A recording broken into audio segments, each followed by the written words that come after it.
The heavy oak doors of the grand ballroom were always shut tight by the time the sun went down. To the guests staying in the luxury suites above, this room was just a venue for weddings and conferences. But to Alina, it was a sanctuary. She wasn't a guest. She wasn't important. She was just the maid who wiped down the tables and vacuumed the velvet carpets until they were free of even the smallest grum. Alina was a quiet girl. The kind of person who preferred the sound of a broom bristle against the floor to the sound of her own voice. She worked at the largest hotel in the city, a place where the hallways smelled like expensive perfume and lemon polish. Her uniform was stiff and starched, always a little too tight around the shoulders, and her shoes made a squeaking noise that she tried hard to suppress. For 8 hours a day, she made herself invisible. If she did her job perfectly, nobody noticed she was there. And that was exactly how she liked it. But underneath that silence, Alina carried a heavy weight. It was a dull, aching pain in her chest that had been there for almost 2 years. She didn't talk about it with her coworkers, and she certainly didn't talk about it with the manager. She just pushed it down and kept moving. Music used to be the thing that saved her. Before the tragedy took her family away, she would play for hours. The piano was her voice, but after the accident, her hands froze. Every time she looked at a keyboard, she saw only empty chairs and felt a sadness so deep she thought it might drown her. So she stopped playing. She sold her old upright piano and promised herself she would never touch the keys again. On this particular Tuesday night, the hotel was strangely quiet. The big winter conference had ended that morning, and the next wave of guests wasn't due to arrive until Thursday. The hallways were dim, lit only by the small wall lights that cast long, spooky shadows. Alina had finished scrubbing the floor of the lobby and was making her way through her list of chores. The only thing left on her list was the gold ballroom. She pushed her heavy cart towards the double doors. The wheels rattled loudly in the silence. She unlocked the doors and slipped inside. The room was massive. It had ceilings that were 3 stories high, decorated with gold leaf and giant crystal chandeliers that looked like frozen waterfalls. In the center of the room, all by itself, stood the concert grand piano. It was a black monster of an instrument, shiny and perfect. Alina grabbed her duster and her cleaning spray. She started on the stage, wiping away the invisible dust that had settled since the morning. She worked efficiently, her movements practiced and automatic. She wiped the music stand. She polished the pedals. And then she stopped. Her hands were resting on the fallboard, the lid that covered the keys. The wood was cool and smooth against her palms. She hadn't planned to open it. She hadn't planned to play. But the room was so empty, and the silence was so loud, her heart began to beat a little faster. A small voice in the back of her head told her to leave, to go clock out and go home to her small apartment. But a stronger voice, one she hadn't heard in a long time, told her to stay. Slowly, carefully, she lifted the lid. The black and white keys stared back at her, clean and inviting. They looked like old friends she had abandoned. Alina sat down on the bench. It creaked under her weight. She took a deep breath, smelling the wax and the old wood. She raised her right hand. Her fingers trembled slightly. Just one note, she whispered to herself, just to see how it sounds. She pressed down on the middle, see the note rang out clear and bright, bouncing off the high walls and filling the giant space. The sound was rich and deep, much better than the old piano she used to have. It vibrated through the bench and up her spine. For a second, the ache in her chest didn't hurt so much. She didn't stop at one note. Her left hand found the bass keys, playing a soft, low hum. Then her right hand began to move. She wasn't playing a song from memory. She wasn't reading sheet music. She was just letting her fingers walk. The melody that came out was sad. It was slow and heavy, climbing up like a struggle and falling back down like a sigh. It was the sound of her loneliness. It was the sound of the tears she never cried. Alina closed her eyes. The hotel disappeared. The cart, the broom, the uniform, none of it mattered. She was just a girl and a piano again. As she played, she felt the knots in her shoulders begin to loosen. The music took the heavy weight out of her chest and carried it into the air. It was a release. She poured her grief into the keys, letting the anger flow out of her fingertips. She played harder, the notes getting faster and louder, till the music was swirling around her like a storm. She lost track of time. It could have been 5 minutes. It could have been an hour. She was in a trance, her fingers dancing over the ivory keys, playing a song that nobody had ever heard before, a song that was just for her. 5 floors above the ballroom. In the penthouse suite, the air was thick with tension. The CEO of the hotel, a man named Julian, was pacing back and forth in his living room. The room was pitch black except for the glow of the city lights coming through the floor-to-ceiling windows. Julian was a man who had everything. He had money, power, and a name that was on buildings all over the world. But right now, he felt like he had nothing. He hadn't slept in 3 days. The stress of a massive merger was eating him alive. His phone kept buzzing with angry emails from investors, and his head felt like it was going to explode. He felt trapped in a cage of his own making. Every time he closed his eyes, he saw numbers falling and heard people shouting. He was exhausted, but his brain wouldn't shut off. He felt like he was drowning in noise, even though the room was perfectly silent. He walked over to the window and poured himself a glass of water, his hand shaking slightly. He looked out at the city, feeling a deep sense of emptiness. He had worked himself to the bone to get to the top of the mountain, only to realize there was no one there to share the view with. He was isolated, surrounded by employees who feared him and competitors who wanted to destroy him. Just as he turned to go back to his pacing, he heard something. It was faint at first, a tiny sound that drifted through the heating vents. He stopped walking. He held his breath. It was a piano. Julian frowned. He checked his watch. It was nearly midnight. The hotel musicians went home hours ago. Who would be playing at this hour? And in the gold ballroom, of all places. He listened closer. The sound was muffled by the ventilation system, but he could hear the melody. It wasn't the happy jazz they played in the lobby, and it wasn't the boring classical music they used at dinner parties. This was raw. He walked over to the air vent on the wall, pressing his ear close to the metal grate. The music was sad, but it wasn't depressing. It was honest. It sounded like someone crying, but in a beautiful way. The notes swelled and grew and then softened into a whisper. There was something about the rhythm that felt familiar. It matched the thumping of his own anxious heart. Julian stood there for a long time. He forgot about the angry emails. He forgot about the merger. He forgot about the crushing pressure on his shoulders. He just listened. The music seemed to reach through the vents and wrap around him. It didn't demand anything from him. It didn't want money or status. It just was. For the first time in days, the chaotic noise in Julian's head began to fade. The racing thoughts slowed down. The music was acting like a lullaby, but not for a child, for a tired, broken man. He closed his eyes and let the sound wash over him. He felt his shoulders drop. He felt his breathing deepen. He didn't know who was playing down there in the dark. He didn't know it was a shy maid who was afraid of her own shadow. He just knew that he needed to hear it. If this music stopped, he was afraid the silence would come back and crush him. Down in the ballroom, Alina hit the final chord. She let the note ring out, hanging in the air, until it faded into nothingness. She sat there, her hands hovering over the keys, her chest rising and falling. She felt lighter. The heavy stone that had been sitting in her stomach was gone. She opened her eyes and looked around the giant room. She was alone. She quickly closed the piano lid, the reality of where she was rushing back to her. She grabbed her cleaning cart and hurried out of the room, turning off the lights and locking the doors behind her. She walked down the service corridor, her squeaky shoes echoing again. She thought she would feel embarrassed or scared that she had broken her promise to herself. But she didn't. She felt a tiny spark of hope.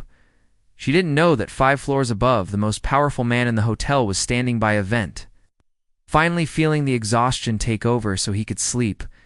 She didn't know that her healing had just become his healing. All she knew was that for the first time in 2 years, her hands didn't feel like strangers. They felt like artists again. The days that followed that first night were a blur of routine for Elena. She woke up before the sun, scrubbed floors until her back ached, and tried her best to disappear into the background. But but something had shifted inside her. The heavy fog of grief that usually wrapped around her brain felt a little thinner. It wasn't gone, but she could see through it now. She found herself counting down the hours until her shift ended. Not because she wanted to go home and sleep, but because she wanted to go to the Gold Ballroom every night at 11 p.m. Alina would finish her rounds in the lobby. She would look around to make sure the hallway was empty. Then she would slip into the dark ballroom. At first, she was scared. She was terrified that a security guard would hear her and drag her out. Or worse, that the hotel manager would find out and fire her for using company property. But the fear was quickly washed away by the music. She started to play things she remembered from her childhood. Simple folk songs her mother used to hum. Then she moved on to the classical pieces she had learned in school. At first, her fingers were stiff and clumsy. They stumbled over the keys like nervous children. But night after night, they grew stronger. The music became her way of talking without saying a word. She played her anger at the world, her sadness for the family she lost, and eventually, her tiny bits of hope for the future. The piano became her therapist. It was the only place where she didn't have to be the shy maid who couldn't make eye contact. On that bench, she was strong. She was expressive. She was free. 5 floors above, Julian's life had also developed a new rhythm. The CEO, who usually ran on caffeine and pure willpower, found himself actually looking forward to the late hours. The merger was still a disaster. His phone was still ringing off the hook with demands from investors. But the panic attacks were becoming easier to manage. He knew why. It was the music. Julian didn't go down to the ballroom. He didn't want to scare away whoever was playing. Instead, he created a ritual for himself. He would pour a glass of sparkling water, turn off all the lights in his penthouse, sit in the chair closest to the air vent. He would close his eyes and just breathe. The sound that floated up through the vents was muffled, sounding a bit like it was coming from a radio, but to him, it was the clearest thing in the world. He noticed that the music changed every night. Some nights it was fast and frantic, full of sharp, banging notes. On those nights, Julian felt like the player was fighting a battle. He would sit in the dark, silently rooting for them to win. Other nights, the music was slow and soft, drifting like a cloud. Those were the nights Julian fell asleep in his chair, the gentle melody acting like a lullaby that chased away his nightmares. He realized with a shock that he hadn't slept through the night in years until now. Julian found himself fascinated by the mystery of it all. He checked the employee roster, but there were hundreds of names. It could have been anyone. A guest, a security guard, or one of the kitchen staff. He liked not knowing. It made him feel connected to the people who worked in his hotel in a way he never had before. He usually saw them as uniformed bodies filling a role, but now saw them as humans with souls and secrets. One evening, Julian decided he wanted to do something. He couldn't pay the person, because that might make them stop playing or ruin the purity of it. But he wanted to show his appreciation. He walked down to the hotel's storage room, a place he hadn't visited in a decade. He dug through boxes until he found what he was looking for. It was a high-quality piano light, one that clipped onto the music stand and cast a warm, golden glow instead of a harsh glare. He also found a metronome, a small wooden box that ticked like a heartbeat. After the cleaning staff had finished their shifts for the night, Julian took the elevator down to the ground floor. He walked quickly to the Gold Ballroom, his heart pounding a little. He felt like he was sneaking into his own building. He cracked the heavy door open, just a sliver, verified that the coast was clear, and slipped inside. The room was pitch black, smelling of old wood and floor wax. He crept up the 3 steps to the stage. The piano sat there like a sleeping beast. Julian carefully placed the light on the music stand and adjusted the arms so it would shine down on the keys, illuminating them just enough to see without being too bright. He placed the metronome on the top of the piano, right in the center. Then he took a piece of hotel stationery and a pen from his pocket. He hesitated for a moment. What should he write? He didn't want to sign his name. He didn't want to be the boss. He just wanted to be a listener. He wrote simply in his neat, slanted handwriting, "The sound travels well. Thank you for sharing." He left the note on the bench and hurried out of the room, closing the door gently behind him. He felt a strange mix of excitement and nervousness. like a child leaving a tooth under a pillow. The next night, Elena entered the ballroom with a sense of dread. She had had a terrible day. She had spilled a tray of drinks in the restaurant, and the guests had laughed at her. Her manager had scolded her for being clumsy. Her hands were shaking, and all she wanted to do was forget the day existed. She opened the heavy door and stopped. Usually, the room was completely black. Tonight, there was a soft, warm light glowing on the piano. It looked magical. Elena walked slowly toward it, afraid it was a trap. As she got closer, she saw the wooden box sitting on top of the piano, a metronome, and a light. She reached the bench and saw the white envelope. Her heart hammered against her ribs. She was caught. Someone knew. She picked up the note with trembling fingers and read the words in the dim light. The sound travels well. Thank you for sharing. She read it 3 times. It wasn't an angry letter. It wasn't a complaint about the noise. It was a thank you. Elena felt a tear slide down her cheek and land on the paper. The person who wrote this wasn't scolding her. They were listening. She sat down on the bench and switched on the clip light. A pool of gold warmed the black and white keys. It felt like a spotlight, but a safe one. She reached out and touched the metronome. She didn't wind it up. She preferred to keep her own time, but having it there made her feel like a real musician. Someone had seen her struggle and wanted to help. Elena wiped her eyes and placed her hands on the keys. She felt a surge of gratitude that she hadn't felt in years. She wasn't playing to the empty room anymore. She was playing to the person who left the light. Upstairs, Julian sat in his chair. He didn't hear the music right away. He heard the squeak of the piano bench, then the sound of the switch being flipped on the light he had left. He smiled in the dark. Then the music started. It was different tonight. It wasn't sad or frantic. It was steady. It was confident. It sounded like a thank you. Julian closed his eyes and listened.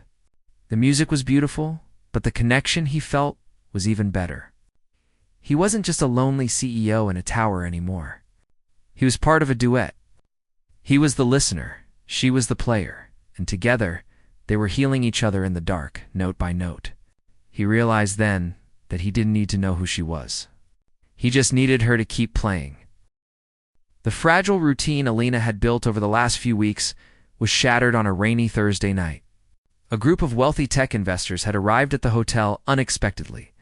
They were loud, successful, and demanding. They didn't just want a place to sleep. They wanted to party. By the time Elena's shift started at 10 p.m., the gold ballroom was already buzzing with activity. Waiters in crisp tuxedos were rushing in and out of the service doors, carrying trays of expensive champagne. The sound of clinking glasses and loud, arrogant laughter spilled out into the hallway every time the heavy doors opened.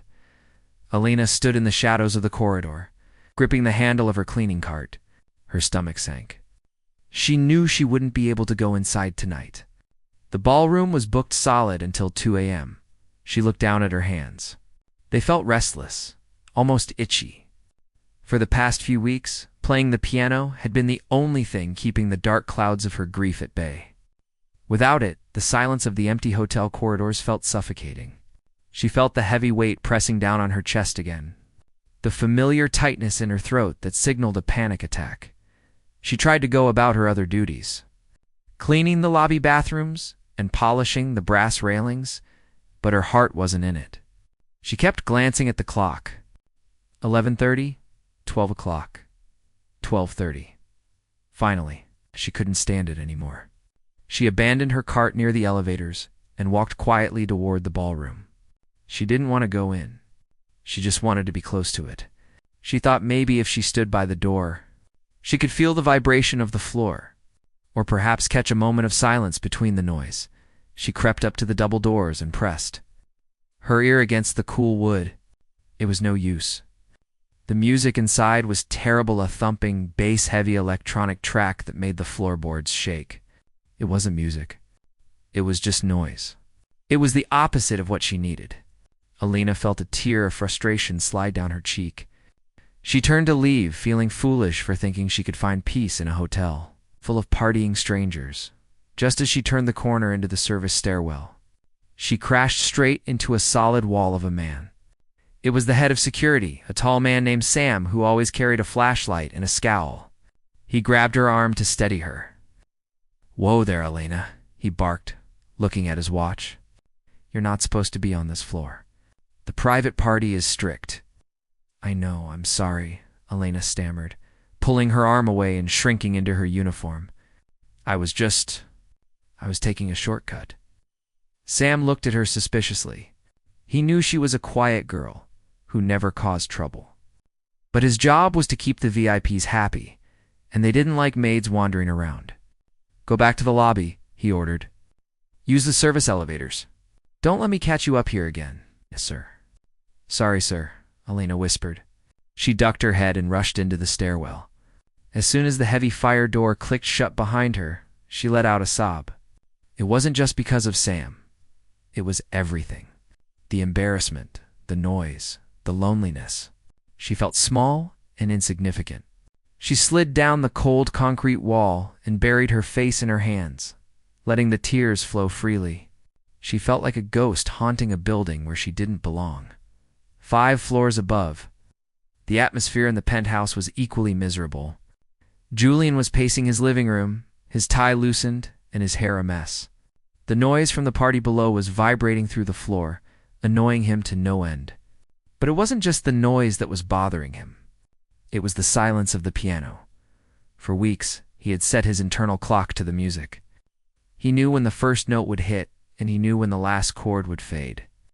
Tonight there was nothing, just the muffled thumping of bass from the party below. He felt irritable and on edge like a smoker who had run out of cigarettes. He realized just how much he relied on those nightly sessions to keep his own sanity. Without them, the stress of his failing business and his crushing loneliness came rushing back. He walked to the window and looked down at the city lights, feeling that familiar darkness creeping in at the edges of his vision. He felt the urge to pour a drink, but he stopped himself. He knew alcohol wouldn't help. He needed something else. He needed the music. Suddenly, he made a decision. He didn't care about the investors. He didn't care about the party. He needed to know why the music had stopped. Was the pianist sick? Had they quit? The thought that he might never hear that melody again terrified him more than bankruptcy. He grabbed his key card and stormed out of the suite. Jamming his finger into the elevator button, Julian didn't go to the lobby. He got off on the mezzanine level, intending to find a manager and demand to know what was happening on his own property. But as he walked down the carpeted hallway toward the service area, he heard a sound. It wasn't a piano. It was a soft, muffled crying sound coming from the stairwell door. He stopped. The CEO of the hotel, a man who usually fired people for making eye contact, stood still in the hallway. He pushed the heavy door open slowly. The stairwell was cold and smelled of concrete and cleaning supplies. It was dimly lit by a single buzzing light bulb. Sitting on the bottom step, huddled into a small ball, was a young woman in a maid's uniform. Her shoulders were shaking as she cried into her hands. Julian stood there for a moment, stunned. He had seen hundreds of employees in his time, but he had never seen one like this. She looked so broken. He looked at her tag, which was pinned slightly crookedly on her chest. It read Alina, realized instantly who she was. The shy demeanor, the timing of her breaks, the raw emotion in the music. It all fit. The woman who played like an angel was currently weeping on the stairs because she couldn't get to her instrument. Julian felt a wave of guilt wash over him. He was the owner of the hotel. He was the one who had rented out the ballroom to the loud investors. He was the reason she was crying. "Is everything all right?" he asked. His voice was deeper and rougher than he intended. Alina jumped. She looked up, terrified that it was Sam coming to yell at her again. But when she saw the man standing there, she didn't recognize him as the CEO. She just saw a tired man in an expensive suit. She quickly wiped her eyes with her sleeves and tried to stand up, smoothing her skirt. "I'm fine, sir," she said, her voice trembling. "I'm sorry. I'm just taking a break." Julian walked down a few steps, closing the distance between them. He didn't want to intimidate her, but he needed to know. "You weren't taking a break," he said gently. You were upset. Was it the security guard? Did he hurt you? No, Sam was just doing his job, Alina said, looking down at her shoes. It's been a long day. It's the noise, isn't it? Julian asked. Alina looked up, surprised. The noise? In the ballroom, Julian said. It's terrible. I can hear it 5 floors up. Alina let out a small, shaky laugh. It is terrible. I usually come here to be quiet, to have some space. But tonight I can't. Julian looked at her closely. He saw the dark circles under her eyes. He saw the raw pain she was trying to hide. He realized that the music wasn't just a hobby for her. It was a lifeline. You're the one who played the piano at night, aren't you? Julian asked softly. Alina froze. Her eyes went wide with panic. She thought about the note, the gifts. She thought about how she had been trespassing after hours. She braced herself for him to call the police or fire her on the spot. I didn't mean to disturb anyone, she stammered. I thought nobody could hear. Please don't tell the manager. I need this job. Julian shook his head.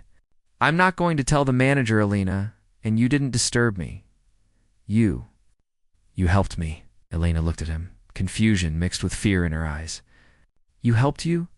Julian leaned against the railing, dropping his guard for the first time in years.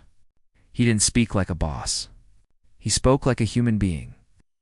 I have trouble sleeping, he admitted. My head is always full of noise. But when you play, it stops. The noise stops. Tonight, without the music, I couldn't handle it. That's why I came down. Lena stared at him. She couldn't believe it.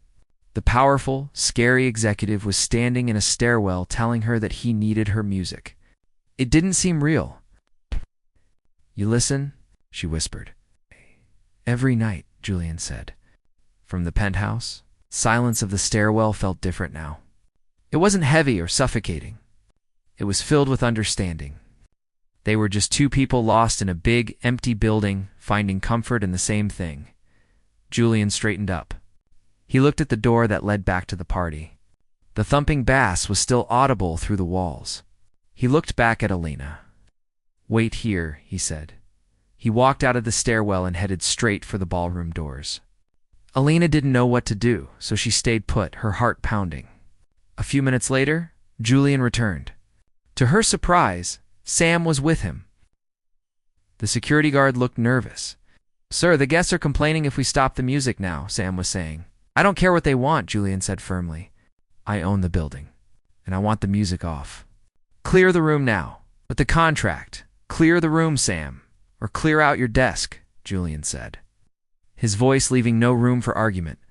Sam gulped and nodded. He rushed off to do as he was told. Julian turned back to Alina, who was standing frozen on the stairs. The ballroom is yours in 10 minutes, Julian said. I'll make sure you aren't disturbed. Alina couldn't find her voice. Tears welled up in her eyes again, but this time they weren't tears of sadness. She nodded. Thank you, she whispered. Julian gave her a small, tired smile. No, Alina, thank you. The piano misses you. Asterisk, 10 minutes later, the chaos in the gold ballroom had vanished completely.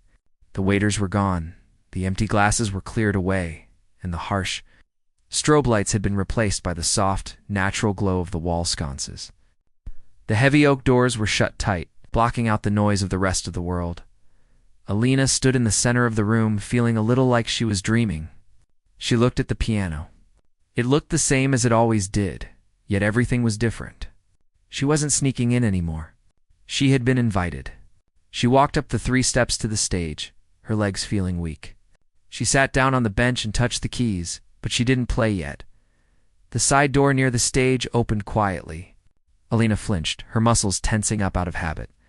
She expected Sam, the security guard, or maybe a manager, coming to scold her. Instead, the man from the stairwell walked in. He didn't have a notebook. He didn't have a phone. He just had his hands in his pockets. He looked different without the harsh lighting of the hallway. In the soft glow of the ballroom, he looked tired.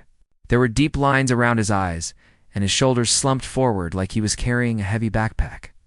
He didn't look like a powerful boss. He just looked like a man who was exhausted. He stopped at the edge of the stage, keeping a polite distance. He didn't want to crowd her. "Do you mind if I sit?" he asked. His voice was soft, almost a whisper. Elena shook her head.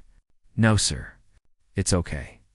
The man walked over to a plush velvet chair near the edge of the stage and sat down. He let out a long breath, as if he had been holding it in all day. For a long time, neither of them spoke.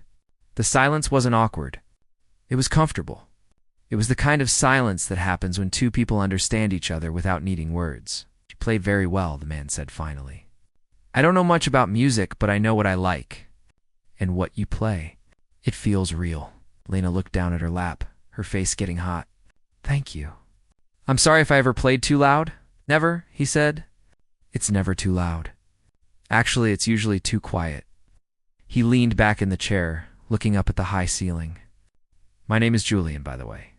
I don't think I introduced myself properly earlier." Lena froze. She looked at him, her eyes wide. Julian, the CEO, the owner of the hotel? The man everyone said was a robot who only cared about money. She felt a rush of panic. She had been caught.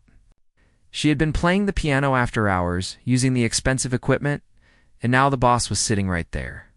Her instinct was to run, to apologize, to pack up her things and leave before he fired her. "You're the owner," she stammered. "I am," he said. "But right now, I'm just the guy who needs to hear the piano. Please, don't look at me like that." "I'm not here to check your timesheet." Lena took a deep breath, trying to calm her racing heart. She looked at his hands. They were clasped together tightly, his knuckles white. He looked nervous. That surprised her. Why would a man who owned a hotel be nervous of her? "Do you play?" Alina asked, surprising herself. She never asked questions. She just answered them. Julian looked at his hands. "I used to. A long time ago. Before all this," he waved his hand vaguely at the room, meaning the hotel, the business, the money. "My mother made me take lessons. I hated them. I wanted to be outside playing sports. But she was persistent. She said music was the only thing that stays true when everything else changes." He paused, a sad smile touching his lips. "She was right. I just wish I had listened to her sooner." "What happened?" Alina asked softly. "Life happened," Julian said with a shrug. "I got busy. I got ambitious. I sold my piano to buy my first suit for a job interview. I thought I was trading up. I thought success was the most important thing. But lately, I've realized that success is very lonely." He looked at Alina then, his eyes intense. "When I listen to you, I don't feel lonely. That's a gift you have." Alina felt a lump in her throat. She understood loneliness. She lived in it every day. She looked at the keys. "I play to forget," she admitted. "My mom, she loved music too. She passed away a while ago. When I play, it feels like she's sitting next to me."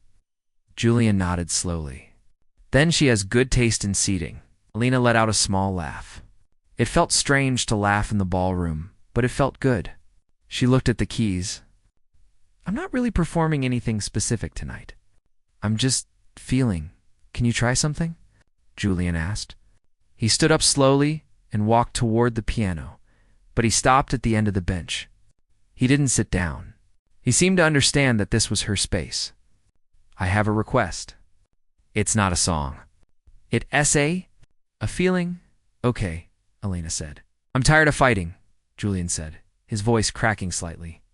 "I spend all day fighting with competitors, with the board, with my own brain. Can you play something peaceful? Something that doesn't have a war in it?" Alina thought for a moment. She didn't open a book. She didn't need to read notes. She closed her eyes and took a deep breath. She thought of a quiet river. She thought of the sun coming up over the mountains. She thought of peace. She started to play. It was a simple melody, slow and flowing. Her right hand moved like water, while her left hand provided a steady, gentle pulse. It wasn't a famous classical piece. It was a melody she was making up right there, just for him. Julian closed his eyes. He stood there by the piano, letting the sound wash over him. The tightness in his chest began to loosen. The noise in his head, the shouting, the numbers, the demands faded away until there was only the music. He felt his shoulders drop 3 inches. He took a deep breath, and for the first time in years, the air actually tasted sweet. Without thinking, he reached out. His hand hovered over the lower end of the keyboard on the bass side. He looked at Alina, asking for permission with his eyes. Alina didn't stop playing. She nodded slightly, just a tiny tilt of her chin. Julian placed his fingers on the cold keys. He hadn't played in 20 years. His fingers felt stiff and awkward. He hesitated, afraid of ruining the beautiful song she was creating. But Alina smiled at him, a genuine, warm smile that reached her eyes. She adjusted her rhythm slightly, leaving a little space for him. Julian pressed down a single note. A deep, resonant low C. It rang out, grounding the light, airy melody Alina was playing. He played another note, matching her rhythm. It wasn't complicated. It was just one note at a time, a heartbeat underneath her song. They weren't playing a duet in the traditional sense. They were breathing together in music. Alina wove complex, emotional tapestries in the high register, telling stories of love and loss. Julian supported her from the bottom, holding her up with strong, steady chords. He wasn't trying to show off. He was listening with his hands. He was giving her a foundation to stand on. In that moment, the difference between the CEO and the maid disappeared. There was no boss, no employee, no rich man, no poor girl. There were just 2 humans, connecting on a level that words could never reach. Julian felt a tear slide down his cheek, but he didn't wipe it away. He didn't care. He felt like he was finally home. They played like that for nearly an hour. Eventually, the melody slowed down. Alina's hands grew tired, and the song naturally came to an end. She played the final chord, a shimmering golden sound that hung in the air. Julian played one last low note to harmonize with it, and then silence returned to the ballroom. But it wasn't an empty silence anymore. It was full. Julian lifted his hands from the keys. He looked at Alina, who was sitting quietly, her hands resting in her lap. They looked at each other for a long time. No words were needed. They both knew that something had broken and something else had healed. "Thank you," Julian whispered. His voice was rough with emotion. "Thank you," Alina whispered back. Julian straightened up, fixing his jacket. The CEO mask was starting to slip back into place, but his eyes were still soft. "It's late," he said. "You should go home and rest." "Yes," Alina said. "I'll make sure the ballroom is cleared for you tomorrow night," Julian said as he turned to walk away. "And every night after that? If you want to play, you play." Alina stood up. "Wait," she said. Julian stopped at the door and looked back. "You should play again," she said. "You're rusty, but you have good hands." Julian smiled, a real smile that made him look 10 years younger. "Maybe one day," he said. "Good night, Alina. Good night, Julian." He walked out into the dark hallway, leaving her alone in the golden light of the piano. Alina packed up her sheet music and turned off the lamp. As she walked out of the ballroom, she didn't feel like she was sneaking. She walked with her head up. She wasn't invisible anymore, and she knew without a doubt that she wouldn't be spending tomorrow night alone in the stairwell. The months that followed those quiet nights in the gold ballroom passed like a gentle breeze for Alina. The heavy coat of grief she had worn for 2 years felt lighter now, almost loose enough to shed completely. She still scrubbed floors and polished mirrors, still blended into the background of the busy hotel hallways, but she walked with a secret confidence. Her back was straighter. Her smile, though still rare, was genuine. Every night at 11 p.m., the sanctuary of the piano was waiting for her. Julian was changing too. The transformation wasn't as visible to the outside world, because he still wore the sharp suits and the stern face of a CEO, but his staff noticed the difference. The shouting had stopped. The dark mood that used to hang over the top floor like a storm cloud had lifted. He started sleeping through the night, a feat he hadn't managed in years. He ate lunch in the cafeteria sometimes, sitting with the dishwashers and the servers, actually listening to their stories instead of looking at his phone. He told himself it was good for business morale, but deep down, he knew it was because he felt human again. The turning point for the entire hotel, however, arrived on New Year's Eve. It was the biggest night of the year for the Sterling. The city's elite business tycoons, politicians, and celebrities would be filling the gold ballroom for a grand gala. Tickets cost thousands of dollars, and the pressure on Julian was immense. That afternoon, Alina found an envelope in her mailbox. It wasn't a paycheck. It was an invitation, heavy and cream-colored, with gold lettering. It invited her to the staff gala dinner, but pinned to the back was a handwritten note. "I need a favor. Don't make me beg." Elena's hand shook as she read it. She knew what he was asking. She had suspected it might be coming, but the reality of it terrified her. She was a shy girl who played in empty rooms. She wasn't a performer. By midnight, the gold ballroom was unrecognizable. The velvet drapes were tied back with gold ropes. Thousands of white fairy lights sparkled from the ceiling, reflecting off the crystal chandeliers. The room was packed with people in tuxedos and sparkling gowns, holding champagne flutes and laughing loudly. The air smelled of expensive perfume and anticipation. Alina stood in the back of the room, wearing the best dress she owned, a simple blue dress she had found at a thrift store. She felt out of place. She clutched her hands together, her palms sweating. She wanted to run back to the safety of the kitchen. On the stage, a jazz band finished their set to polite applause. The master of ceremonies, a famous TV personality, took the microphone. "Ladies and gentlemen, please welcome the man who made this night possible, our host, Mr. Julian," erupted in applause. Julian walked onto the stage. He looked calm, collected, and powerful. He adjusted the microphone and looked out over the sea of wealthy faces. He saw the investors who had been angry, the competitors who had doubted him, but he wasn't thinking about them. He was scanning the back of the room for a woman in a blue dress. "Thank you," Julian said, when the noise died down. "Tonight, we celebrate success. We celebrate profit and growth. We celebrate a new year." He paused. The audience expected a speech about stock prices or hotel expansions, but lately I've learned that success means nothing if you lose your soul along the way. The room went quiet. People exchanged confused glances. "For a long time, I thought I was invincible," Julian continued, his voice echoing through the hall. "I thought being strong meant shutting everyone out. I forgot how to listen. I forgot how to heal. But I was reminded recently by someone who doesn't sit on the board of directors, someone who works in the shadows of this building." Alina felt her heart hammering against her ribs. She tried to step behind a large floral arrangement, but it was too late. Julian had seen her. "This person taught me that music isn't just entertainment. It's a lifeline," Julian said, turning his gaze toward the back of the room. "She healed me when I was too proud to admit I was broken. And tonight, I want to share that gift with you." He gestured to the side of the stage. The heavy curtains opened, revealing the concert grand piano, polished to a shine under a single spotlight. "Ladies and gentlemen, please welcome Alina." A hush fell over the crowd. It wasn't a friendly hush. It was confused. The guests whispered to each other, "Alina? Who is Alina? Is she a famous musician? Is she the maid?" Alina felt like her feet were made of lead. Hundreds of eyes were on her. The most powerful people in the city were staring, waiting.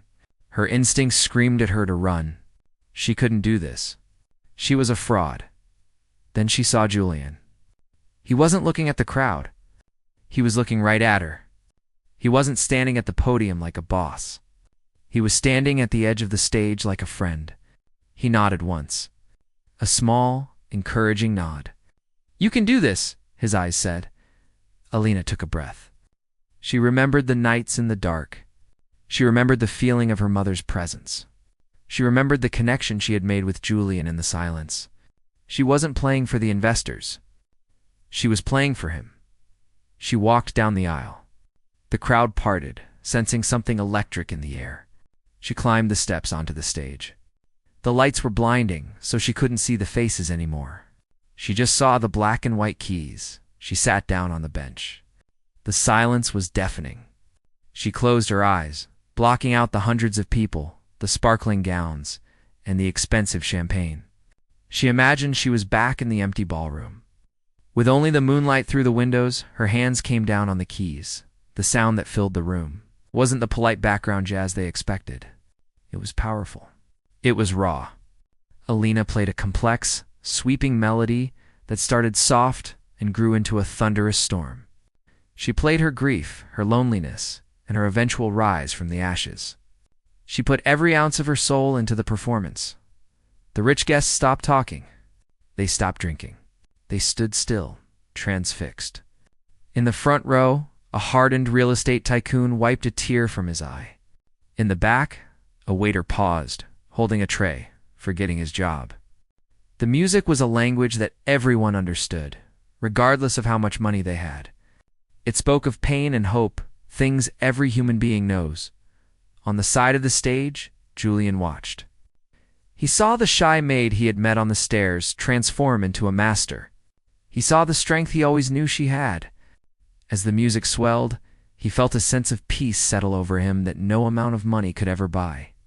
He had done the right thing. He had stepped out of the way and let the light shine. As Alina hit the final chords, the music seemed to hang in the air for a heartbeat before fading into silence. Alina sat there, her chest heaving, her fingers trembling. She opened her eyes, the spell breaking. For a second, there was absolute silence. Alina's stomach dropped. They hated it. Then, a single pair of hands started clapping. It was Julian, standing at the edge of the stage. Slowly, the rest of the room joined in. It started as a ripple and turned into a roar. The applause was thunderous. It wasn't just polite clapping. It was a standing ovation. People were cheering, whistling, and calling for more. Alina stood up. She looked out at the crowd, her eyes wide with disbelief. She looked at Julian and saw him beaming with pride. She curtsied, a clumsy little bow, and the crowd cheered even louder. The story didn't end with a marriage or a promotion because life isn't a fairy tale. Alina didn't become a famous celebrity overnight, but that night changed everything. Julian did something unprecedented the next week. He founded a scholarship fund for the arts, specifically for employees of the hotel who had hidden talents. He created a program where the ballroom was open one night a week for staff performances. Alina was the first recipient of the scholarship, allowing her to take formal lessons at a prestigious conservatory during the day. While she finished her shifts, she didn't play to become rich. She played because she had to. But now she played for rooms full of people. Sharing the healing she had found in the dark, Julian and Alina remained good friends. They weren't lovers, but they were something rarer. They were family. They would still sometimes meet late at night in the empty ballroom after the guests had gone. Julian would bring a glass of water, and Alina would sit at the piano. Sometimes they talked about their days. Sometimes they just sat in silence, listening to the hum of the city outside. The CEO and the maid. One had the money, and the other had the talent. But together, they had found the one thing they both desperately needed. They had found a way to no longer be alone. And in a big city full of strangers, that was the greatest success of all.